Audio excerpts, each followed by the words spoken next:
Kamusta mga ate, kuya, beshi? Si Chari po ito mula sa The Sun, Moon, Stars, PH Tarot. Ipapaalam ko lang po na ito po ay isang general read o pangkahalatang pagbabasa at maaring hindi lahat ay magtugma sa inyong sitwasyon. I-check din nyo ang inyong Moon, Rising at Venus sign. Baka doon mas tumugma ang read para sa inyo. At kung ang mensahe ay tama sa inyo, paki-like lang po at mag-subscribe kung hindi pa ninyo ito ginagawa. Okay, mag-umpisa na po tayo.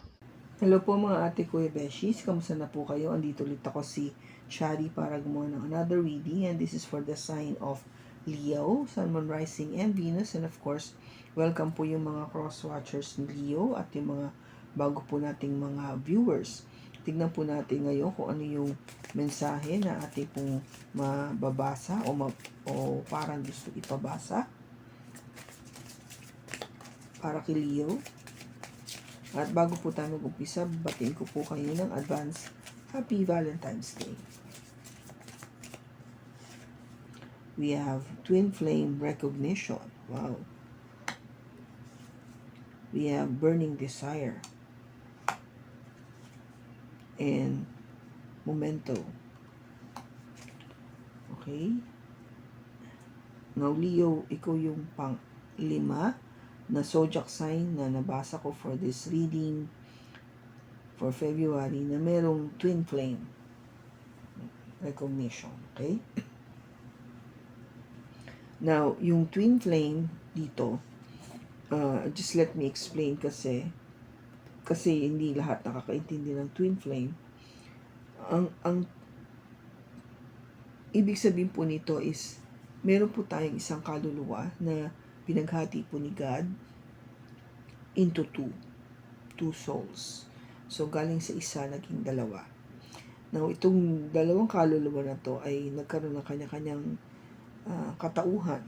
Okay? Now bawat lifetime sa bawat buhay na andoon yung dalawang kaluluwa na yan, sila po ay nagtatagpo one way or the other. Now, bakit nangyayari yun? Kasi sinusubukan ng universe I'm losing my voice pag sinasabi ko tong twin flame. So medyo sensya no kung biglang nagbago yung boses ko. Now,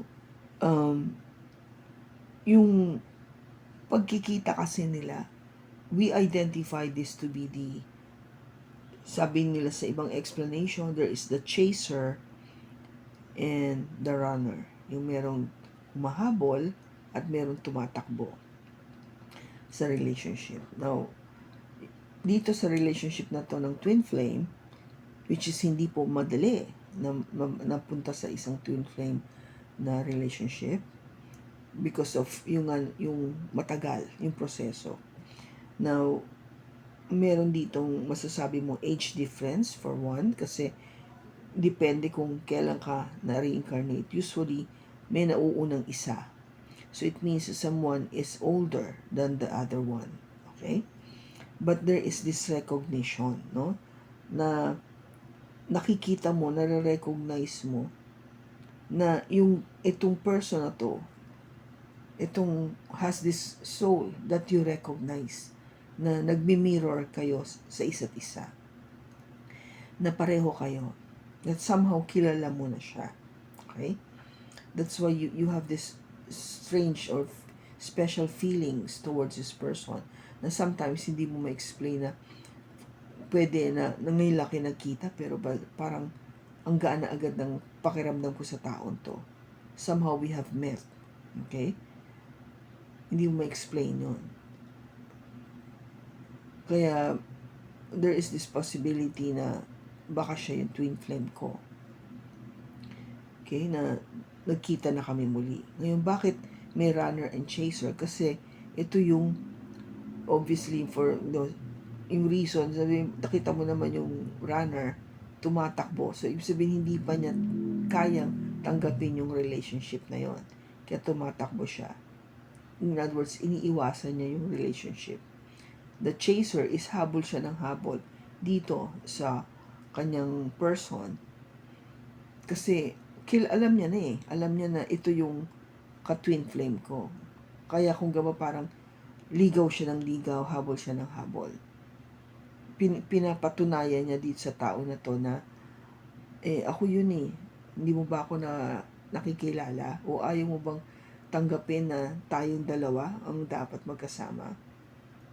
Ganun yung gusto niya sabihin sa twin flame. So, ang nangyayari, especially kung may reason si runner kung bakit hindi. One is di niya matanggap. Maybe two, in a relationship na siya. So, hindi pwede. Diba? Kung gaba hindi na siya available. Dun sa lifetime na yun. Kaya imagine mo na you need to be reincarnated again sa another lifetime to check kung baka sa susunod na lifetime, iba naman yung sitwasyon nyo. No? Baka available na siya at pwede na maging kayo. Kaya matagal yung proseso and it's not easy. It could also mean na kung bakit, di ba, lipat kayo ng lifetime is because there are lessons to be learned. Maraming kailangan maintindihan sa iyong buhay at marami mo kailangang malaman. Kaya, kung gaba, may progression. No? Kaya matagal yung process. Now, you might be dealing with a twin flame, Leo. Ito yung gusto sabihin dito. And there is this burning desire, no? Yung naglalagablab na kagustuhan to have that intimacy with that person. Which is very natural, no? If you really love, meron kang feelings, no, dito sa tao na to, you have that desire to be intimate with this person. Okay? I'm not talking of just male and female na mag-couple o mag-jowa. I'm talking about, it could be same sex, okay? Kasi wala namang pinipili sa tarot yung gender, okay? So, it is also possible that yung ka-twin flame mo napunta rin sa same na lalaki rin or same na babae din. No? Not necessarily babae and lalaki. But the point is, ang sinasabi dito, one is definitely the runner and one is definitely the chaser. Okay? We call it, meron pa rin ang tinatawag na divine feminine and divine masculine. Okay? So, yun yung para nagsasabi na siya yung lalaki dito sa relationship at siya yung babae dito sa relationship.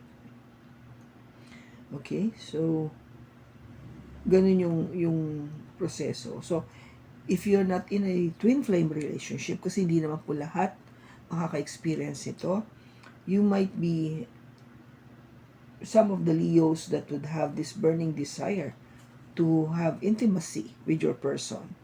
Okay?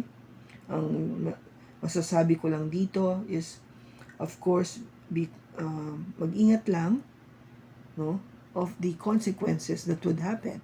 Especially kung hindi ka pa kasal, di ba? Kung gaba, marami pa kasing, alam mo yun, having that intimacy is normally part of being married. No, you can do that if you're already married. Pero kung hindi pa, di ba, parang hindi siya appropriate to do it. Kasi nga yung consequences that would happen na merong mangyari, mabuo na baby, then parang ano na yung next step niyo doon. It's either you get married or you don't. But the point is, kung ano man yung decision nyo. Diba? That's why I'm telling you to be cautious of what you're going to do. After, yung after effect kasi nito ang tinitingnan natin. Not the before or during the intimacy part. It's what's gonna happen after. Okay? Now, momento is something na a gift from a gift from someone special. Di ba meron tayong minsan binibigay sa isang tao, sa isang taong mahal natin, talagang mahal natin, na you would cherish that gift kasi it really came from the heart ng person na yon na nagbigay sa'yo. And kahit ano pa yan, malaki man bagay, expensive man bagay o hindi, kahit napakasimpleng sulat lang, maybe just a simple love letter, kung naniniwala pa kayo dyan, or you still practicing that, It is a thing that you need to put value on, di ba? Kailangan mo i-value. I'm losing my voice. Okay? Makikita niyo yung effect nito to me, Leo, is maybe I'm talking something na talagang very important. Kasi wala yung boses ko eh. Nagbabago, di ba? Bigla akong, ayan o, something is parang clogging my throat. Now, tingnan natin sa tarot kung ano yung magiging message, Leo. Oh, may tumalon. Okay, we have here the Three of Wands. We have the Five of Cups.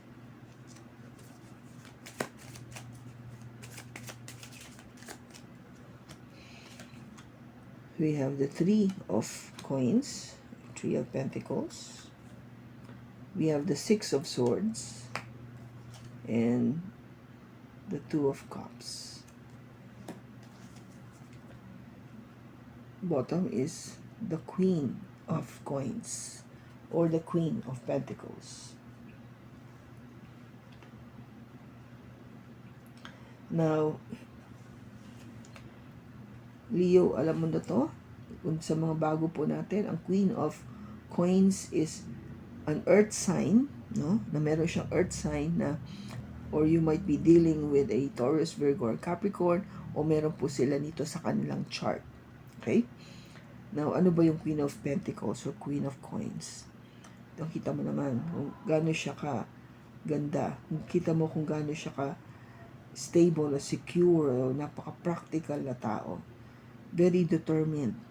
Alam niya kung ano yung gusto niyang ma-achieve. No, talagang hardworking siya. Very patient.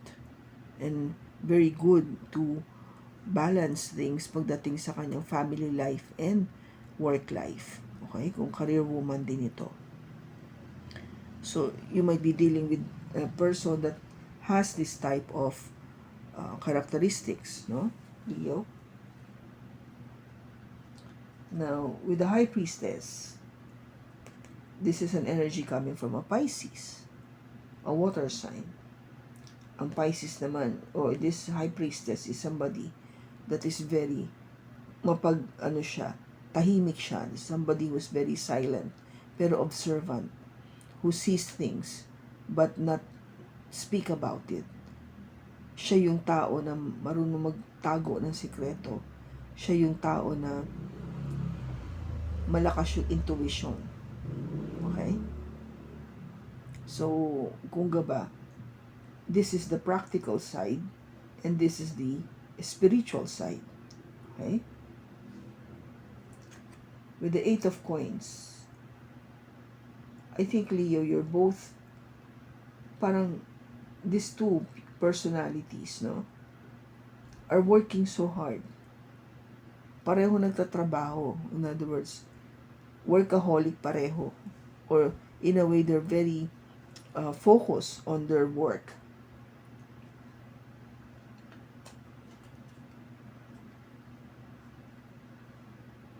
That is why, with the Three of Cups, there is this need, may pangangailangan, na sana makapag-enjoy naman ito, mag-loosen up, have a good time, or mag-reconcile, magkita, or mag-date. Okay? Kasi Three of Cups is all about having fun, enjoyment. Okay? Being with friends, having a drink.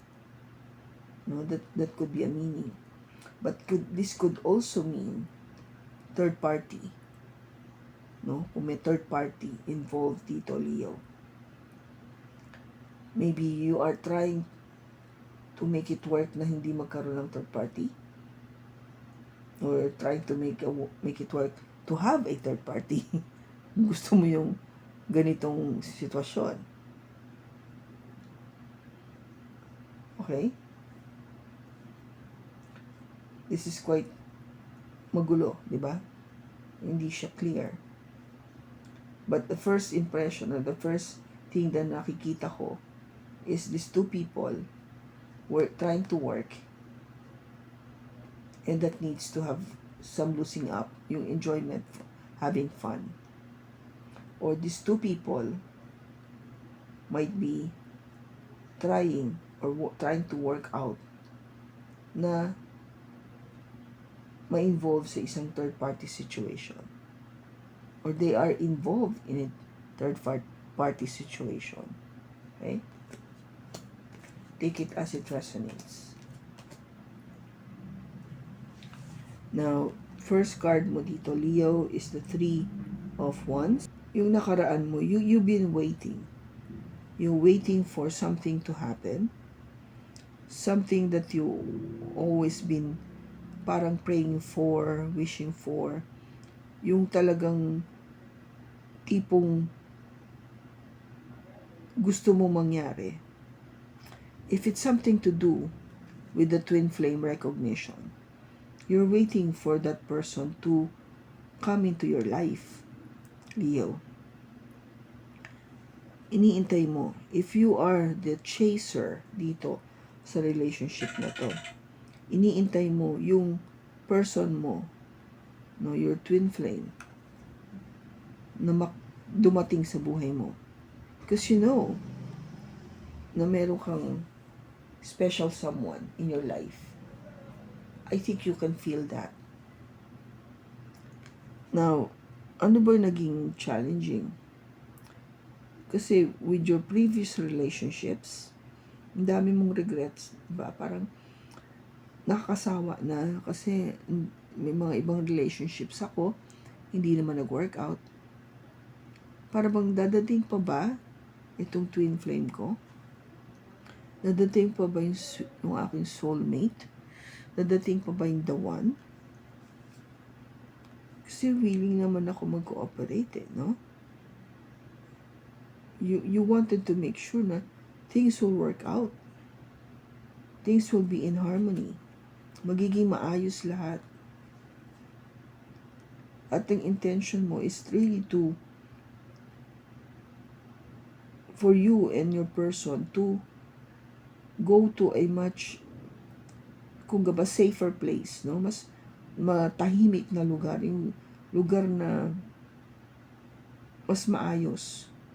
Kaya kung ba parang willing ka na talikuran kung ano man yung buhay na meron na magulo para pumunta sa isang mas tahimik na lugar. And of course, ang outcome nun is ma-meet mo. Yung kayo talaga, magsama kayong dalawa to be together. Together forever. Diba? Ang kanta ni Rick Ashley.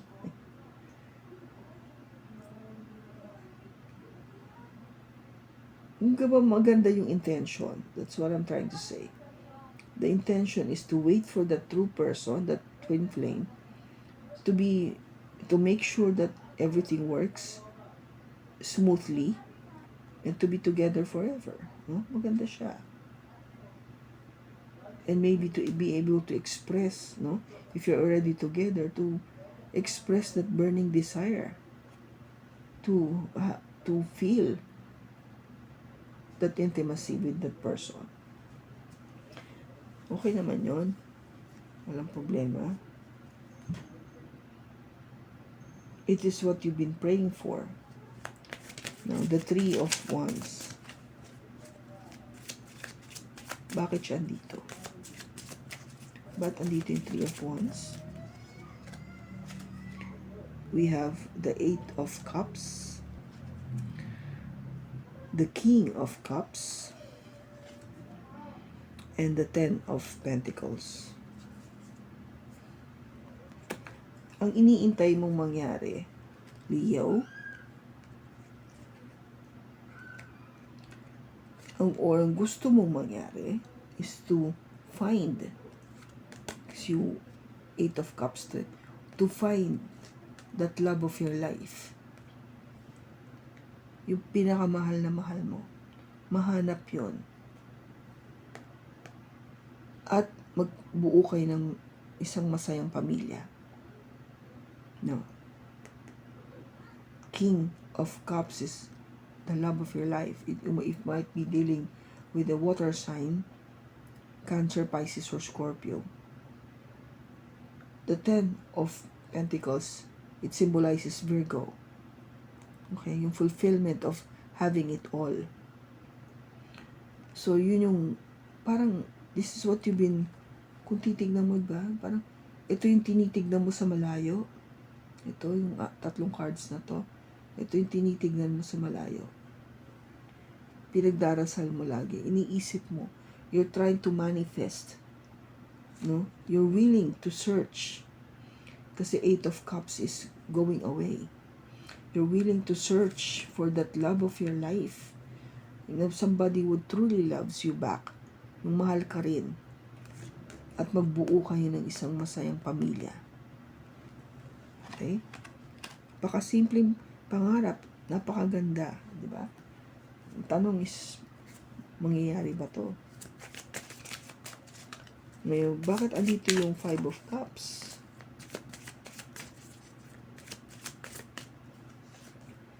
You have the Knight of Swords, the Queen of Swords, and the 3 of Cups. Now, yung dito, yung mga past relationships mo, naging very challenging kasi sa'yo, maybe this relationship, because yung nakaraan is, wala, hindi naman naging successful yung mga relationships mo before. Naloko ka lang, nasaktan ka lang, nilinlang ka lang, dinaya, nagsinungaling, whatever happened, o definitely, hindi kayo nagtagal nung mga past exes mo, yung mga past na relationships mo. Bakit? Kasi sobrang, wala, mabilis lang eh. Mabilis lang yung mga relationships mo. And yung nangyayari kasi dito is, you tend to be quite cold, no? Nagbabago ka agad ng damdamin do sa tao. Once na na-disappoint ka na, you change your feelings, no? Nag-aano ka na eh. Hindi ka nagkakaroon ng hesitation to remove that person out from your life. Kasi kung gaba parang, hindi ito yung para sa akin. This is not the person for me. Diba? Hindi siya. Kasi nakikita ko na puro ano lang ito. Kung gaba medyo may kaguluhan, mababaw lang o enjoyment lang ito. Okay?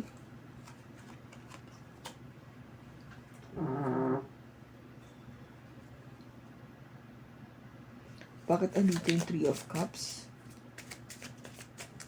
Bakit andito yung 3 of Cups? Bakit andito yung 3 of Coins? Bakit andito yung 3 of Coins? We have the Star, the Knight of Pentacles or the Knight of Coins, and the 8 of Wands.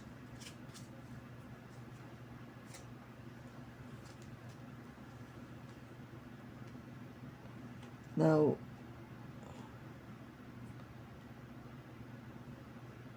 you're willing to make it work, no? Yung relationship. Once nakita mo yung the one. Kasi yun yung winish mo eh. That's what you prayed for. Kahit na sabihin natin mabagal, magiging mabagal yung movement nito. Okay lang sa'yo. As long as there's communication. Basta siguradong may pag-uusap. No? Merong kang, kung gaba parang tuloy-tuloy yung pag-uusap natin. Okay lang sa akin. Para mas may harmony, kung gaba. Kahit na mabagal yung movement.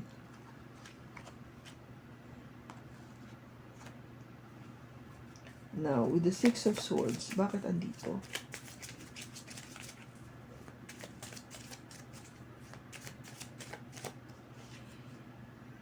we have the Queen of Wands, the Four of Swords, and the Seven of Cups. We have the Seven of Coins.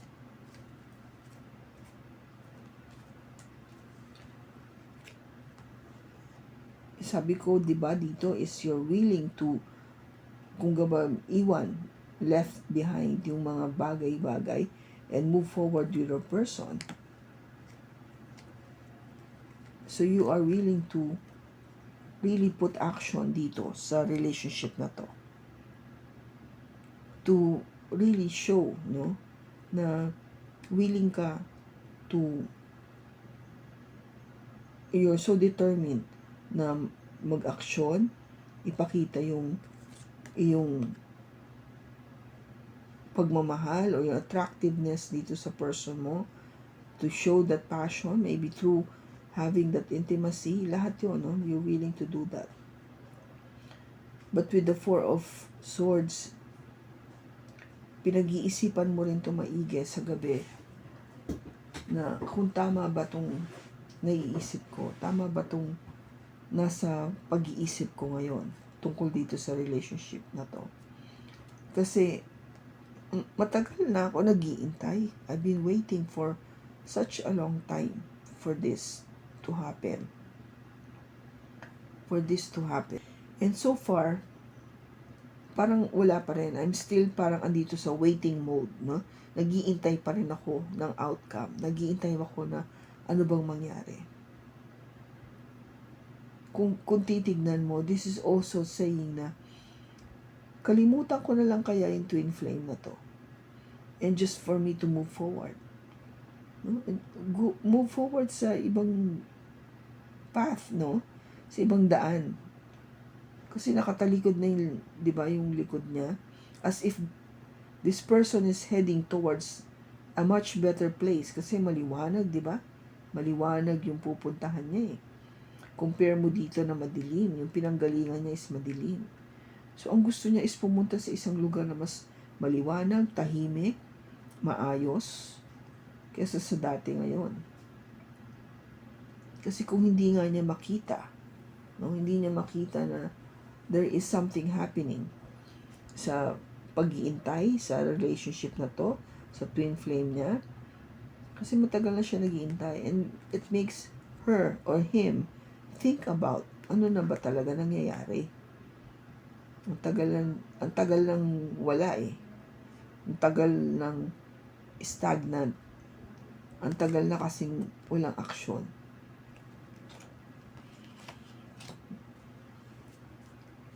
But andito yung Two of Cups.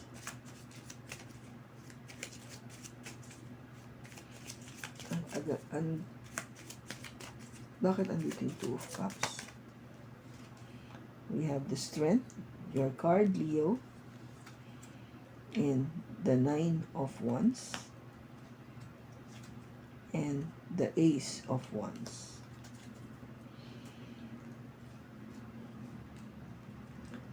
Now, ang outcome kasi gusto mo is makasama, makapiling itong iyong true love, iyong twin flame.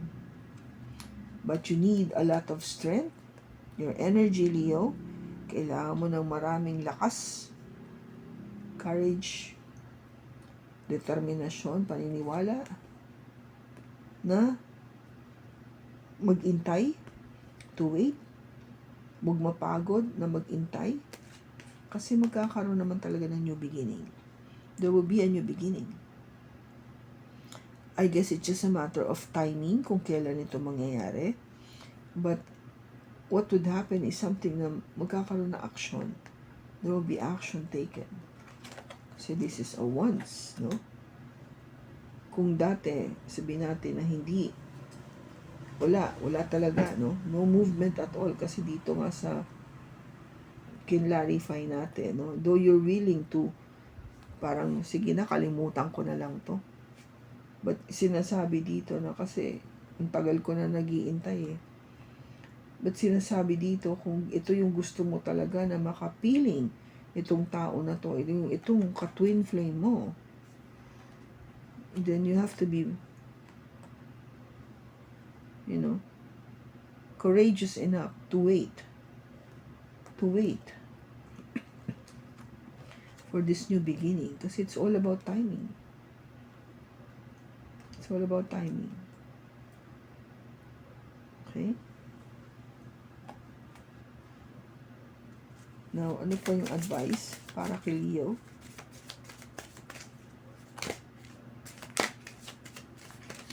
Says your romance. Wow. Lavish the one you love with personal attention and affection. Oo naman. Diba? Talagang romance is really this, no? That burning desire. Oh, Leo, parang may mainit na mangyayari romansahin mo daw yung person mo. So, di ba? One way to romance this person is to have that burning desire to be with that person physically. Okay? Siyempre,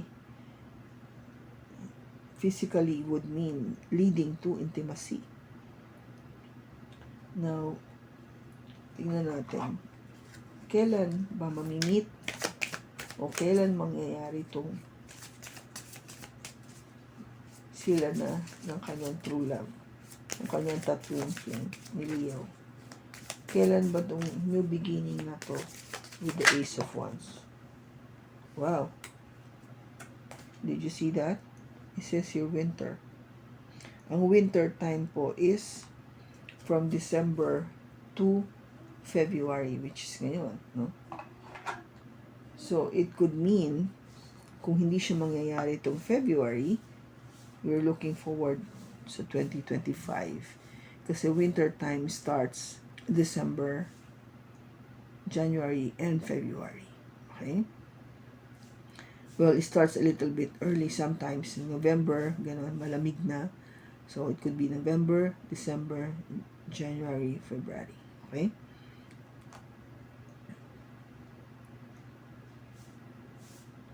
Kaya sinasabi nga dito na hintay lang, no? Be courageous enough to wait for this new beginning. Para siguro yung timing nga, kasi baka meron pang kailangan mangyari o asikasuhin, no? Kaya nga, sabi ko sa inyo, hindi madali ang twin flame kasi hindi naman to nangyayari sa lahat. Hindi agad-agad to natutupad. Life after life ang dating nito. Up to a point na kung ready na kayo pareho, and that's the time that you will meet and you will have that union together. Now, let us see. Ano bang characteristics ng person mo? Dito, Leo. Yung ka-twin flame. Yung ka-twin flame. Ano yung characteristics niya?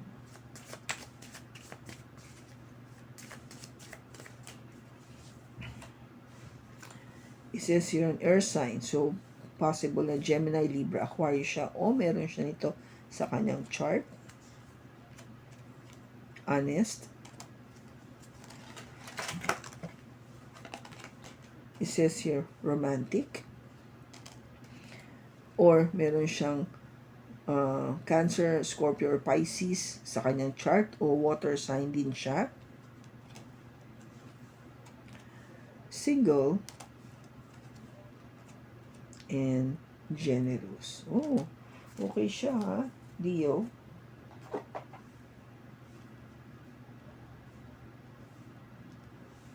Ganda naman yung characteristics. So, possible na meron siya nito either Gemini or either na meron siyang air sign o water sign sa kanyang chart. Pareho.